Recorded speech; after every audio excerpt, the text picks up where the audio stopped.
Welcome to Southeast Union Prep Sports Plus, powered by Fairway Food Meow. Stores. Bow. We got Jack here. We got Andy. Jack's having, in my opinion, a good hair day. I'm having a bad one. Look at this. Look at this. You know what? The hair is growing back enough to where showering at night. Look at this. Look at this. Look at this. Look at this. Showering at night doesn't work anymore. I have to start showering in the morning again. It's gonna get messed up. Dang. Just gotta get the when you've had long hair for a while like I have, you gotta get the morning just rinse off. You take the shower thing off and just rinse Oh, off, brush it quick, and oh, I like that. You do it's like a dog, like washing a dog. because I put my hands like I put the wire, I put my hands like this, and Now you gotta go shower. I freaking just scratched myself with my glasses. Uh, we're gonna talk a little prep sports. We're gonna talk a little college sports. We'll be, of course, revisiting our brackets. But first we gotta talk a little high school sports. You know what? For a lot of people watching this, the millions and millions of people that watch this right when it comes out, it's Thursday, March 26th. What happens on Thursday, March 26th, Jack? Why, that would be the Steve Roth Relays, Oh my Mr. Andy. Big track event to kick off the season in the area. Big track event to kick off the season in the state, really. 35 teams, I believe, are going to descend on Case Field in Washington. It will not be drivable, but you still should be there. Get there early, park. That's what I meant. I guess it's drivable to the venue, but Yeah, I was really maybe not, confused. I was like, oh, there maybe must be a not lot of road parkable. work. Yeah, sorry, not park, maybe not parkable. But yeah, gonna be a whole cast of teams. Um, I'm very excited for it. Andy. Tell me about someone, like, what I should know uh ahead of being at the Steve Roth Relays, as someone who's been there before. My goodness. With it being such an iconic meet. It is an iconic meet. There are so many teams. I mean, there are teams from the size of our schools. I think Xavier is going to be there up from Cedar Rapids. I think like Jefferson is going to be there. There's going to be 4A schools. There's going to be 1A and 2A schools. Now, it's all boys. It's all fellas. So you might go there and say, oh my goodness, there are so many people here that it's going to be like a 20-hour meet, but it's actually shorter than a boy girl meet that has similar numbers, like half the teams, because you're not redoing the hurdles and all the other stuff in between. So I believe they will separate it into small and big. You're probably going to see a ton of kids who are potential state qualifiers for sure, but also, state competitors. I mean, you're going to have Grayson Hartman, who is currently the number one shot putter in not just Class 3A, but all of Iowa for Yeah. Washington. And our only boy so far, who has hit the blue standard for the Drake Relays, and one of the few boys that have done that at all. Shout out not only to Grayson, but also a couple of girls you won't see today because the boys meet, but Anna Hadley and Chloe Glosser hitting that blue standard as well. So I don't know. It's going to be awesome weather. Steve Roth will be excited about the weather. He'll be juiced up. I mean, this thing, it's always at the beginning of the year. I think I've probably covered it the last couple, 2 or 3. There have been some days where it is brutal. But I mean, it's going to be a great day of track. Yeah, I'm excited for it. I talked to, we obviously did our Washington Media Night, which, if you're scouring the Southeast Iowa Video Network, you can watch those videos where we talked to the spring sports teams for Washington. So I got to talk to the Steve Roth and a bunch of their athletes, and they said flat out, state included, Drake Relays included, it's their favorite meet of the year. There's a lot of pride in just having an event so big and like being able to compete against, if you're an athlete, to be able to compete against these other track athletes on your home surface, for lack of a better term. But yeah, I'm very excited for it. So area boys schools at least listed. You've got Columbus, you've got Fairfield, you've got Highland, you've got Keota, you've got Mount Pleasant, you've got Waco, you've got Washington, you've got Winfield, Mount Union, among obviously a host of other teams. So it should be very exciting.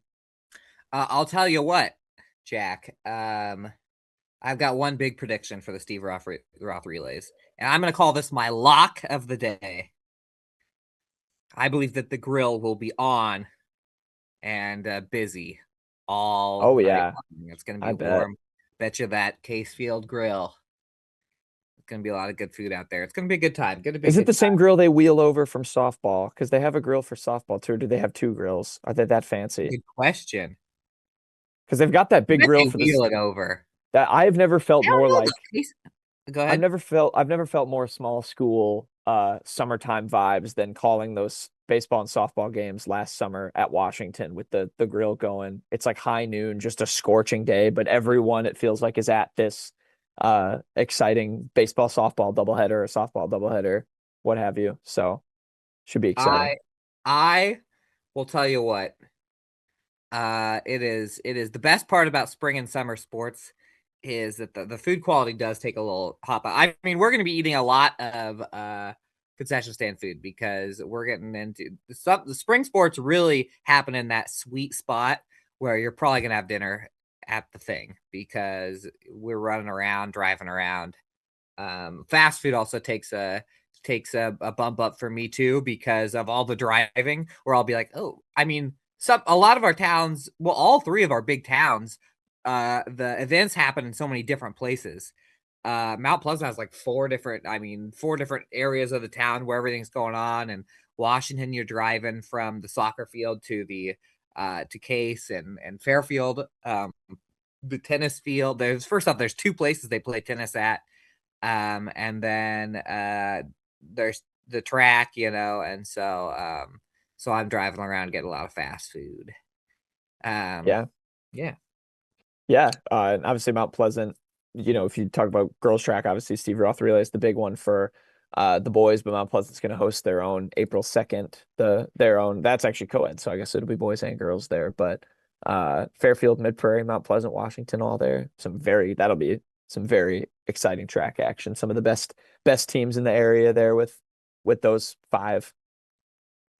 that's right. And speaking of area track teams, you know what? There were some area track teams that didn't want to wait for the Steve Roth relays, and they headed over there to Danville High School last night. I'm going to read off some team scores that I have hot off the press on my phone. Thank you, Athletic Live. The Mount Pleasant Panthers win not only the girls, which is no surprise. Let me start with the girls. Mount Pleasant Panthers, 214 points. MP is going to win a lot of track stuff on the girls' side this year. 214 points. Danville, 113. Central Lee, 82. Cardinal 60, Newland 54. There's only a 5-team meet, so this is a real early bird. Get out there and get some experience type meet. And then on the boys, now let me take you to some. Let me tell you a little bit about area track history. For years and years, I mean, probably the first like 7 years I was here, Mount Pleasant kind of dominated the area in boys and girls track. The boys team has fallen off a little bit, and last year was a rough one. It was the first time they didn't have somebody at state for a long time, and nice little win for the Mount Pleasant boys, 171 points. Now MP, of course, the biggest school here by a good margin.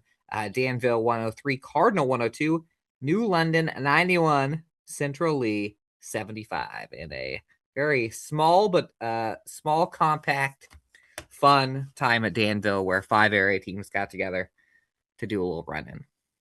There you go. Yeah, Mount Pleasant off to the start that we expected, especially on the girls' side. So that makes sense.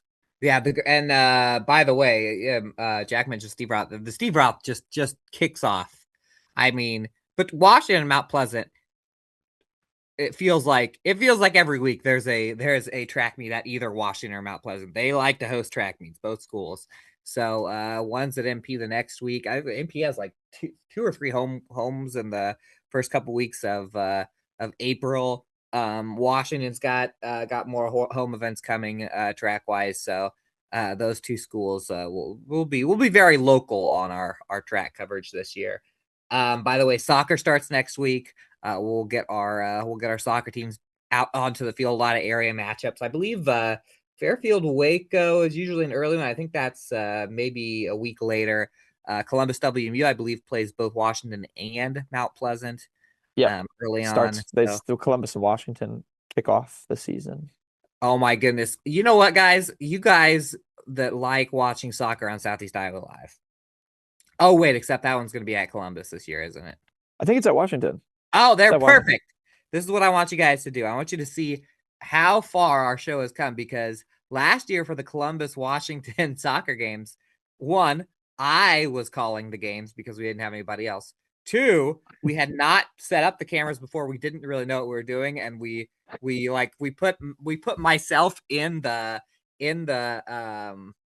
little garage area, or like the concession stand area. Shed. It's the shed. Yeah, there you go. The shed. That was the order. So I could barely see any of the action. Like I probably saw like 15% of the field. And then C, it was horrible weather. And so it was the worst broadcast you could ever watch. And now you're going to watch a true professional and Jack Knowlton put together one of the best high school soccer broadcasts. Yeah, you'll see. That'll be next. What day is that next week? Do you know? Next Thursday. Thursday. So no. 2 Tuesdays from now. 2 Tuesdays from now. I'm telling you. April 7th. No. April 7th. April. Oh no, it's March 31st. I can't March read a calendar. 31st, which is less than a week. Yeah, less than a week till we get some soccer. And then golf and tennis will be right after. I mean, it once spring stuff starts, it goes crazy. So yeah, you'll see Jack and I will be driving all over. During the spring, Jack and I are everywhere. A lot of car time. So get a podcast you like listening to in little tiny 5-minute increments as you drive around these towns. That's pretty much what we have for that. When we come back, we are going to talk. We're going to kind of say goodbye to the winter by revealing, for anybody who doesn't have the paper, our all-union basketball and wrestling teams. And then after that, later in the show, we will be giving an update on the 2026 Prep Sports Plus Bracket Challenge. Stay with us.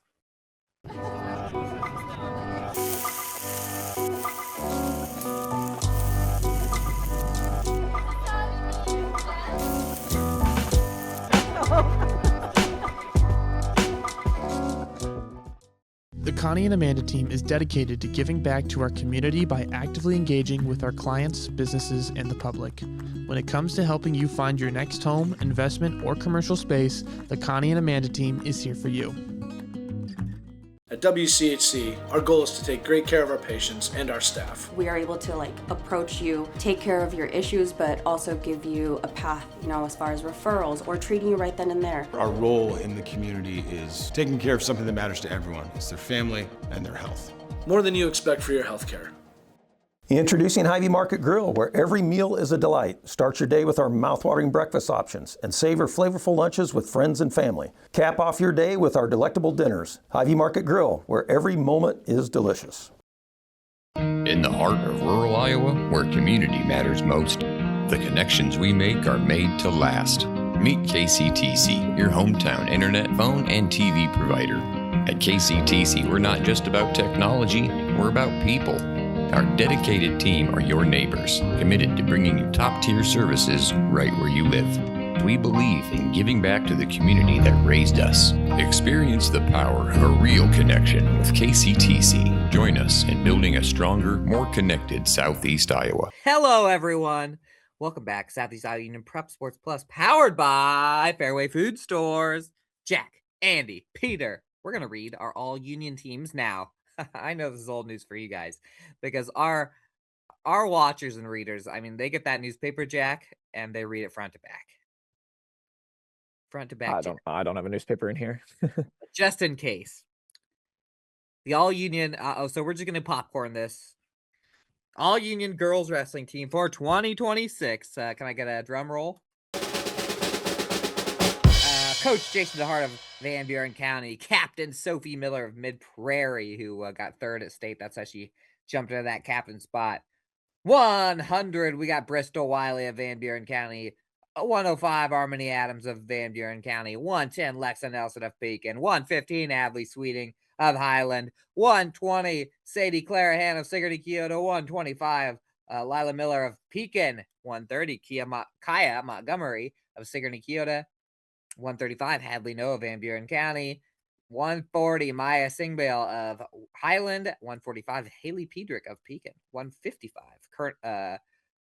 Carly Griner of Sigourney Kyoto, 170. Samantha Lyons of Fairfield, 190. Ellie Callahan of Mid Prairie, 235. Kendra Allison of Fairfield. Some strong names in there. It feels like a decent amount of younger athletes too. Could have a pretty strong cast coming back. I actually pulled up the wrong list. I didn't have my didn't have the thing with the years, the grades in there, but there are a lot of young stars. The All Union Boys list. Your captain, of course, the state runner-up himself, Ian Mays of Waco, going to be one of the most exciting narratives going into next season. He is going to be hungry to finally get that state title. And of course, Belinsky from Don Bosco, a senior who he's lost to twice in state, now out, obviously, he's graduated. So path a little bit more paved. Steve Miller, the Fairfield head coach, is your coach. At 106, Justin Knipfer from Columbus WMU. 113, Cale McCabe from Fairfield. Very, very disappointing. We couldn't see him at state due to injury. 120, Levi Evans from Mount Pleasant. Awesome Cinderella story at state. 14 seed getting fourth. Teague Pepper from Waco at 126. Bowen Thompson from Columbus WMU at 132. Caden Griner, our second best state finisher. Oh, no, sorry. That went to Dane Burkhart. Sorry, Caden Griner. He got fourth. Tied for our third best state finisher at 138. Brock Thoman of Highland at 144. Harry Larimore at Waco at 150. Jace Kinzabaugh from Washington at 157. Dylan Menke from Sigourney Kyoto at 165. Here is our second best state finisher at 175. Mr. Dane Burkhart from Fairfield finishes in third, got it to the podium as the number 6 seed. Blaine Reese from Washington at 190. Blake Lemansky from Cardinal at 215. And the most intimidating high school wrestler of the year award at 285, Owen Menke from Sigourney. The intimidator of the year. He was. Go ahead.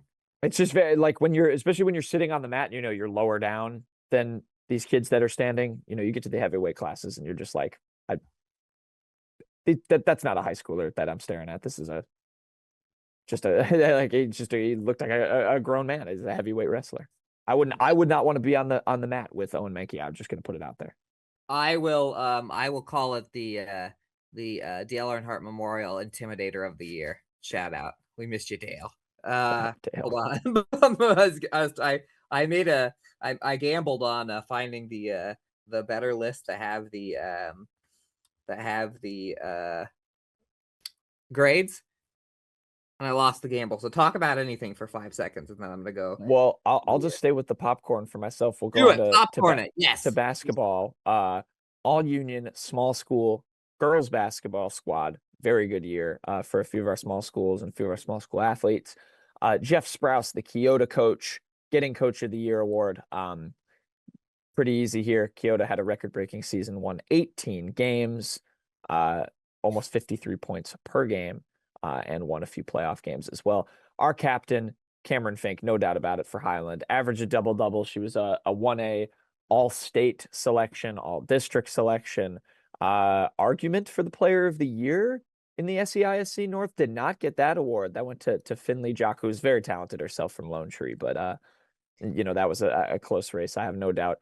2 Mid-Prairie stars, Morgan Bender, Jovi Evans, both on there. Jovi finishing up her senior season. Morgan Bender, scary for the rest of the River Valley North. She's going to come back. She's just a junior. Cameron Hayfley from Kyoto gets on the list, as well as Abby Guys from Pekin. And our freshman standout on this year's team, Adeline Snogren from Van Buren County, going to be awesome for years to come in the SEISC South. I would challenge to if we went back and looked at other all union small school girls basketball teams, that might be the highest points per game average in a few years at least. I think I can tell you all of them. Fink 16.5, Morgan Bender 13 points per game, Jovi Evans 11.2, Cameron Hayfley 11.8, Abby Guys 12 points per game, and Snogren was at 13.7. So that's roughly elite scoring. 13.6-ish points per game. Yeah. That was my brain just trying to whenever you said a number, I'd go up or down a little bit based on based on it. How about a little big school basketball action? Coach Colin Mulford in his first year for Washington gets your big school coach of the year. Captain, easy one here, Adeline Long of Washington. A lot of older kids in this one, by the way. Adeline, a senior. Leighton Messenger of Washington, another senior. Reagan Miller of Washington, I believe the lone underclassman here. Yes, actually the lone non-senior for Washington. Elise Setterstrom and Faith Jones, a couple of seniors for the Fairfield Trojans.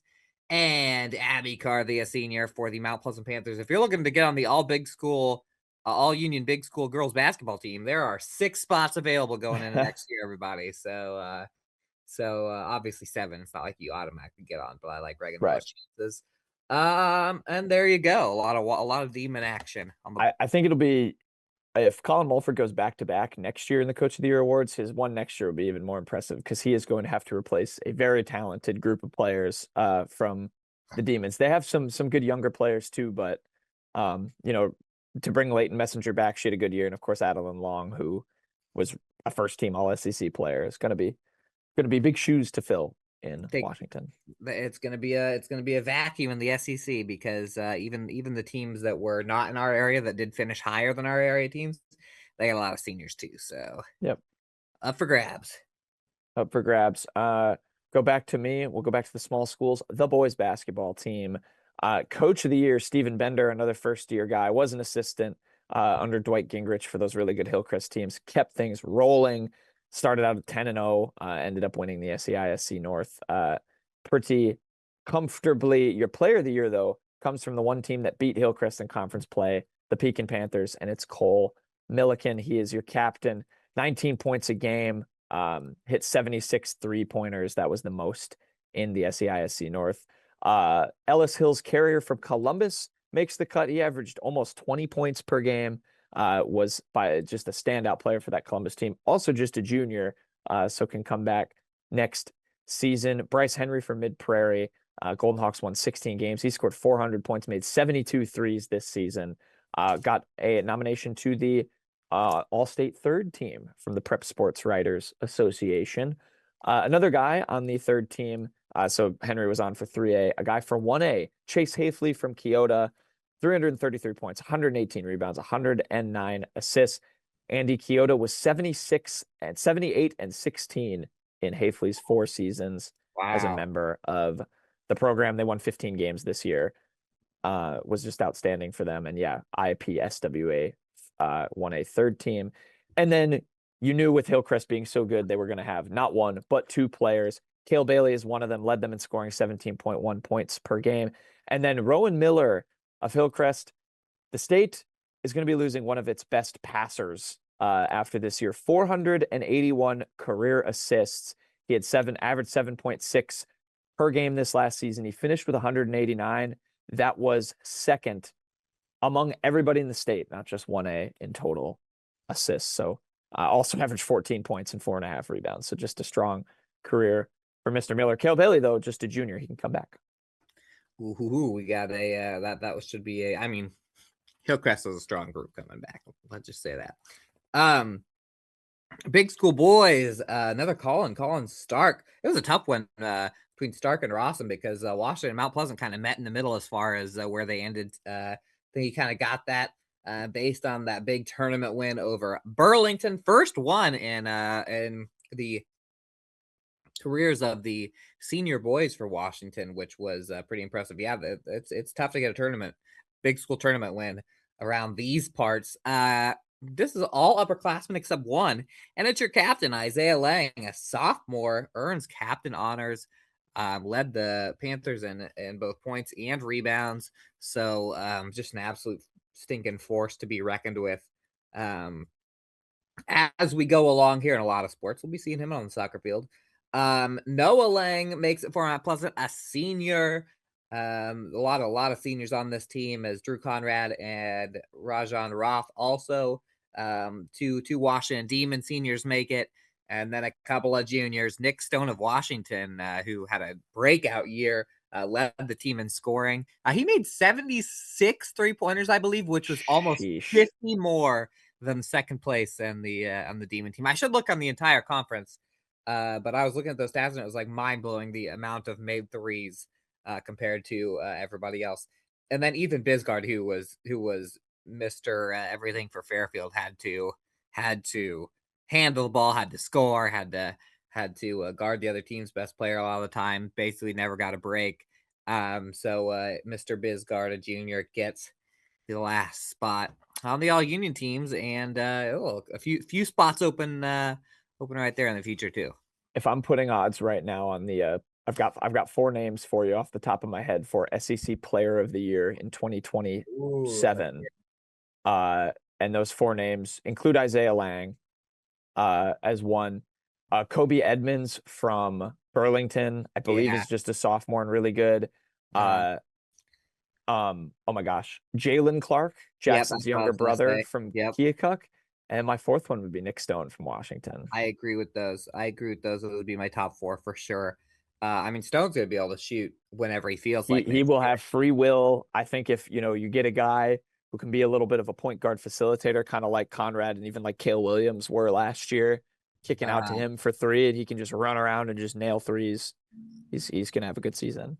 That is gonna be the ultimate in Fairfield and Washington speed and shooting, and Mount Pleasant is gonna even look. I think they're probably gonna look bigger next year, even without Noah Lang, because there are a lot of the bigger kids were younger, and so it's gonna be a fun year. I love basketball season, but you know what? Oh wait, I don't even have to transition to that because I was gonna transition to spring, but we're not talking about spring in the C block. We're not talking about spring. Everybody, get your brackets out. Hope you have these guys in them. When we come back, we will look at the standings for the 2026 Prep Sports Plus NCAA Bracket Challenge. We'll be back. Attention Hy-Vee shoppers, introducing Hy-Vee Perks, your ticket to exclusive savings and rewards. Access exclusive perks, prices, earn gas discounts, and unlock special deals. All this for free. Join Hy-Vee Perks today and start saving. At Seafirst Credit Union, we're all about making connections, like how we connect you to that dream vacation with a savings account designed to help get you on the flight there. Connect with Seafirst today and see why together is better.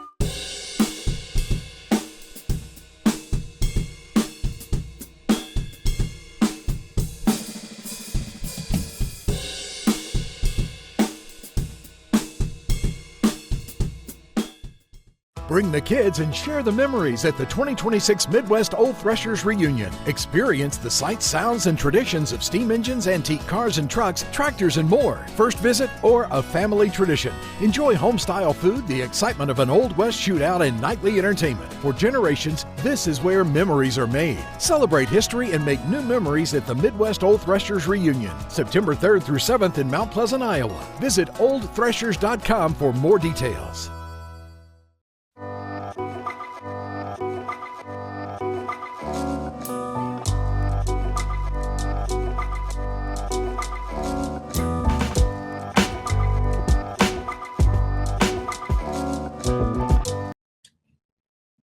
Oh, hello, everyone. I was just reading one of my favorite books. Puppy Dog, What Can You See? I see a bracket staring at me. I see a bracket. Hey, who am I? Who am I right here? Oh, we're on a little break from basketball Thursday. The games don't start till Thursday. Who am I right here? Look for the context clues. What can you see? I don't know. I'm on the first page. LeBron? Yeah. Always on the first page of his book. Classic LeBron rip. We're gonna talk a little Prep Sports Plus. We're talking a little fairway, food prep, basketball, bracket, NCAA prep basketball, prep sports, prep basketball bracket, the 2026 bracket challenge. Jack, you want to talk boys or girls first? We start with the men's bracket challenge. Let's talk about the fellas. It's always ladies first, and then the men are always getting pushed away because there's no catchy phrase. Boys first today. The bracket challenge. You want me to read the top? Should we read off the top 3? Yeah, I can. I just think it's unfair that we're going to give him the, Coach of the Year award in the all union teams, and he's also just going to have by far the best bracket. But Colin Stark, my goodness, him and Andy, you can help me out with who this is. Montague. Yes, this looks like Harrison Montague, which Capulets are punching air right now. Oh my God, I didn't even catch that. Seeing a Montague, good Shakespeare reference, folks. Yeah, they are absolutely dominating. I mean, 540 points already. That's more than 30 ahead. They're tied for first.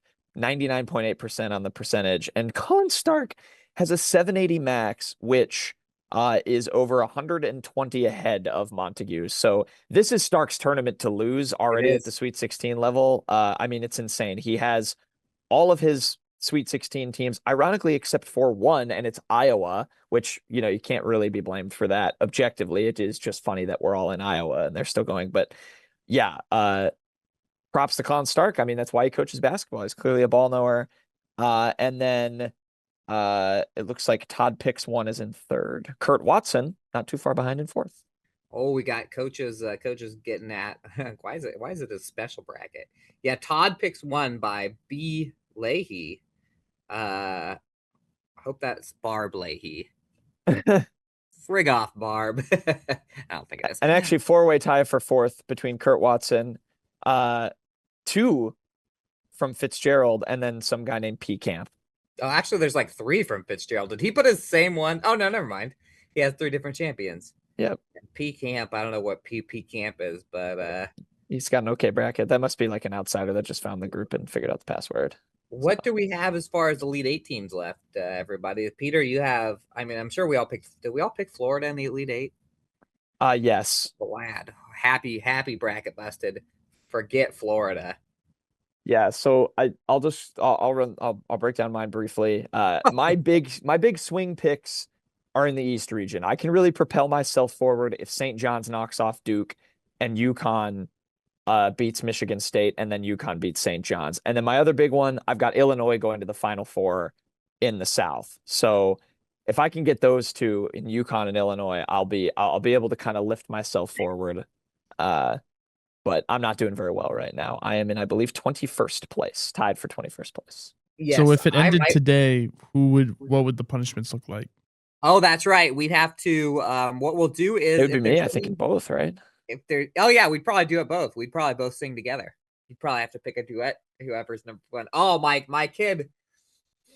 So let's just have everyone remember the rules here. The loser of the 3 of us will be singing karaoke on the next Prep Sports Plus. The winner gets to pick the song, and the winner is anybody who wins, not just the winner of the 3 of us. That's right, the winner of the bracket challenge. And my oldest child, the only person who picked the Iowa Hawkeyes to win the whole thing, heard that.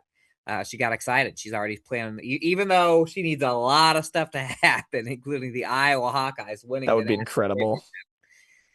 She's already started to list out her songs. So she's talking about counting your chickens before they hatch when you're 27th of 28. But I also have Illinois in the Final Four. I have Elite 8, everyone besides Florida. I see Peter does have Florida in the Final Four. That's a little bit different. That's a little bit of a disadvantage, Peter. A little bit, even though he's leading us. But I mean, the whole world is up for grabs. They have the forecast, by the way. If you go on ESPN, they have the forecast, which is pretty cool, which shows like the percent to win the whole thing. They got Colin Stark at 18.6, Harrison Montague 10.6, and then Bugsy Bracket, who picked Purdue, 10.4. So that's kind of cool that they have that. And then you can click through the team. So you could say, oh, what if Arizona won? Who has the highest chance? So that would be ESPN fans 702-110645. I think that's a Slatin Swords from Slayton from KILJ. That's right. Slayton and I always enter each other's bracket challenges, so that's always a fun thing. So yeah, you can see. So what happens if Iowa were to win it? Hold on here. If Iowa were to win it, my kid who picked Iowa still is not above Colin Stark. It would still be Colin Stark. It's close, but it's a lot of stuff could happen. You know what? Do you think it's going to go crazy, or do you think it's going to go chalk from now on? Because now it's interesting, isn't it? Yeah, I mean, I'm not really sure. I think I was saying this on another show. Like, we're at the point now where all the games are going to be pretty close. The teams, even that have made kind of runs here, have now won 2 games. They're feeling themselves a little bit.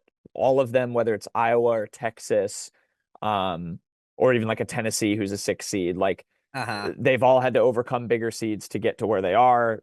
You know, I think all these games are going to be pretty tight.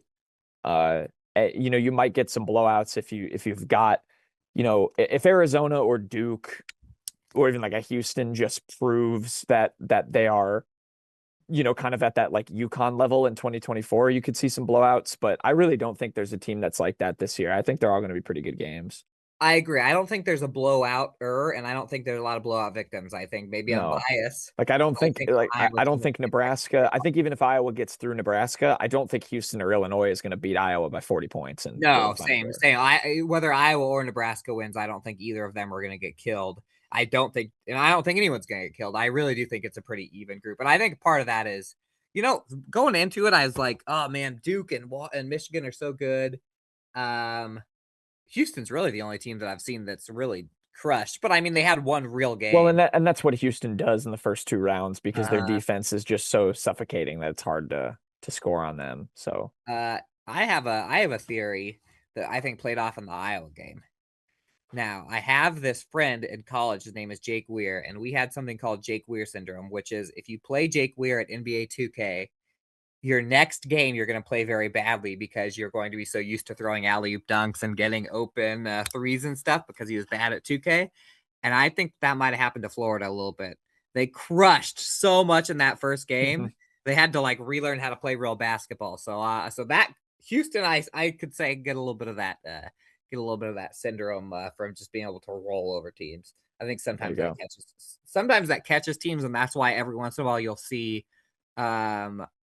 teams that had close games early on. All of a sudden, they're still playing well. You kind of think, oh, you know, Iowa or whatever, they had a couple close games, so obviously they're going to lose this third one, and that doesn't always happen. The women's bracket now. You want to read off our top 3 in women's? Our top 3 in women's, T. Coop, a 4-way tie for second, including 2 brackets from Kurt Watson, R. Palmer, and B. Kopic.